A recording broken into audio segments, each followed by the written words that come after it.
Okay, so besides this little invited guest and the one we've already talked about, Diego Luna, who else is going to be in attendance at the festival? This year is a very special time for us because we are having so many wonderful, recognized, distinguished guests. And we are going to have the opportunity to be with Fina Torres. She's a incredible director, a woman director from Venezuela. She lives in Los Angeles. She's been trained in France.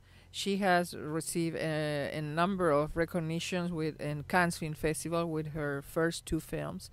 This is Habana Eva, is her third film that is being shot totally in Cuba, and it has a fabulous tone of humor and kind of very particular feminine look at what it is to be a woman in Cuba at this point. It's also a reference to the politics in Cuba, but with a lot of humor. And also, we are very, very happy to say that a good friend, Ivan Trujillo, director of the Guadalajara Film Festival, the largest, most important festival in Mexico and beyond, is coming to our festival.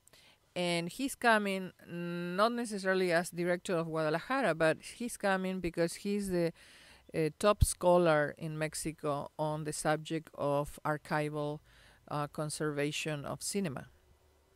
He's been the director of the Filmoteca de la UNAM for 20 years. He created and founded and directed for many years.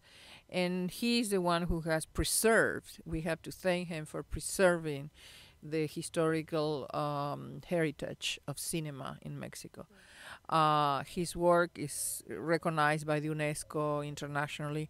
And this time he's coming with a film that it was just discovered a few months ago. It's a film that everybody thought it was lost. It's a 12-minute silent film by the master cinematographer and filmmaker Sergei Eisenstein from 1931. It's a little jewel that was discovered at the MoMA in the Museum of Modern Art in New York. It was forgotten, nobody knew it was there, and it was, just now we are able to see it.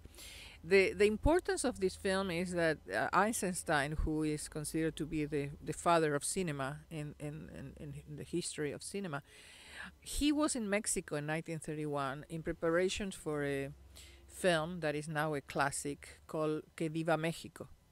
So imagine 1931, the government of Mexico brings all these Russians to produce a film because he's the filmmaker in the universe, in the world. And while he's preparing for this production, he learns that in Oaxaca is being an earthquake.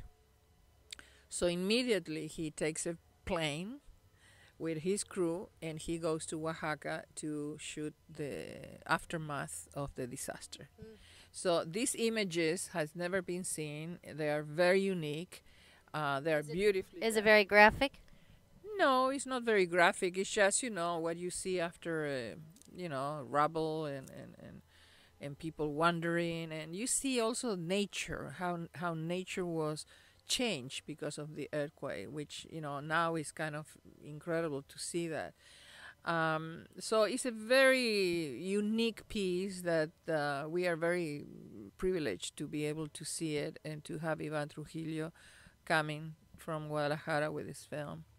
So those are, our little highlights. Thanks. Yeah, it sounds like there are plenty of reasons to come to the festival. Oh yes, and it oh, would yes. be For everybody, for all ages. We have comedies. We have a very funny Mexican film that is called La Pantera Negra, the Black Panther, and it's a kind of a film noir. It's black and white, and it looks like a film from the 40s.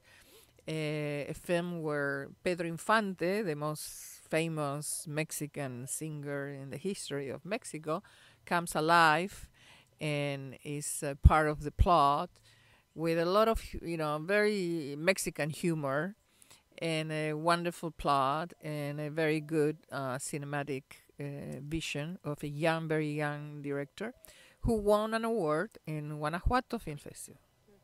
So we have here an example of how talented Mexican directors are these days, and how incredible is the production of these works that, if not for a festival, probably you won't see it. So it's a one-time opportunity to come and enjoy these unique films. Yeah. Well, thank you so much for your time. I think that we've got a lot of things to look forward to at this festival, and I, for one, can't wait to be there. Thank you. Thank you.